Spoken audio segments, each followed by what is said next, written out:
Okay, I'm trying this out in a computer room. Um, I noticed something with some pots that I had rough turned, put up to dry. They're almost completely dry. Okay, now try and get them over here where you can see them better. If you look at these, you know, they look typical. Um, yeah, they've gone a little oval.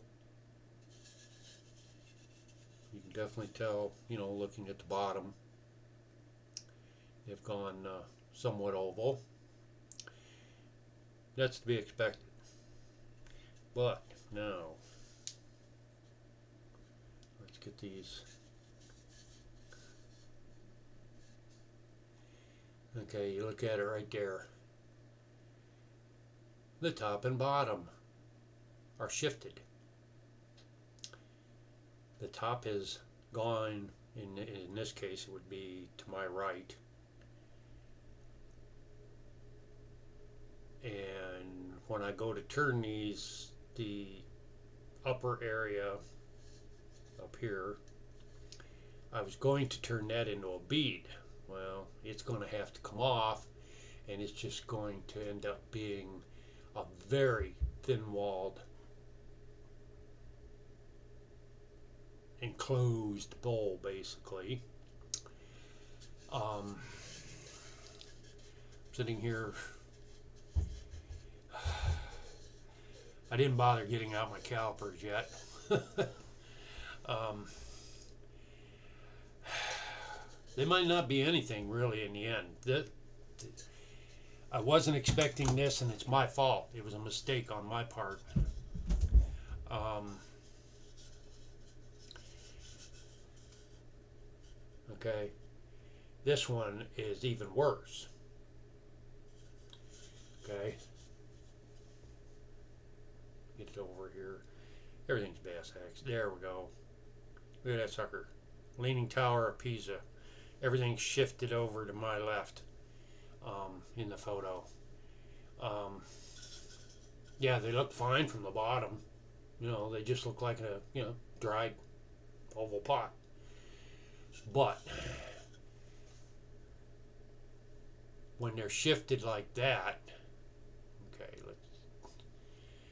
I never will get this backwards. What happens is in order to get it round,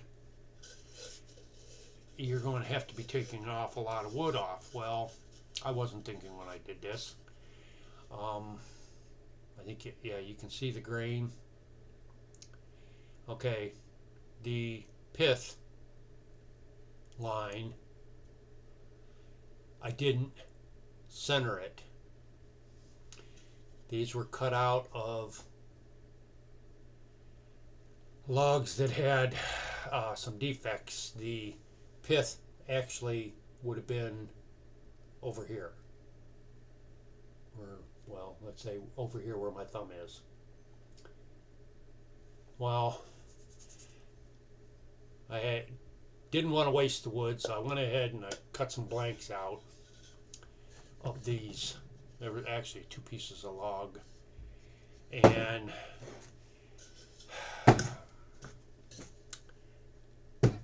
I knew better, but I didn't think they were going to shift that much. So, as a tip to new turners that are maybe just now starting to gather wood, make their own blanks, is center your grain. If you're going to do face grain, get that pith line centered over your opening when you're doing these kind of pots, or even a bowl for that matter, because what will happen is this is what they call going D-shaped. You get your normal oval drying, but then the piece shifts and dries in a very unusual manner. if I can get either one of these turned without it blowing apart, becoming too thin, I'll be lucky. Um, like I said, the design on this one, this top lip's going to have to come off, and it'll just be an open uh, enclosed bowl, they call them. This Indian pot, I had intended to do some basket weave beading on it. I'll be lucky if there's enough wood left to be able to do beading without risking a blow up.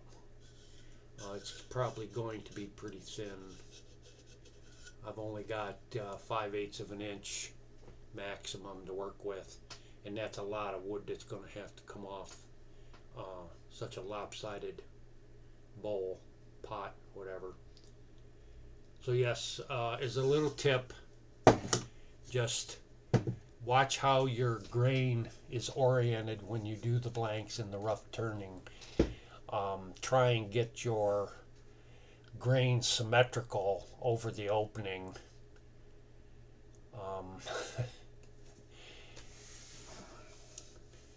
So that you aren't making firewood when you rough turn it. Thing is, I've made this mistake before. I don't know what the devil I was thinking when I did this. Oh well. Not enough coffee that day, I guess. But yep, that's just a little tip. Watch how that grain is oriented. Otherwise, you end up with these drunken soldiers leaning to one side, and that's not a lot of fun.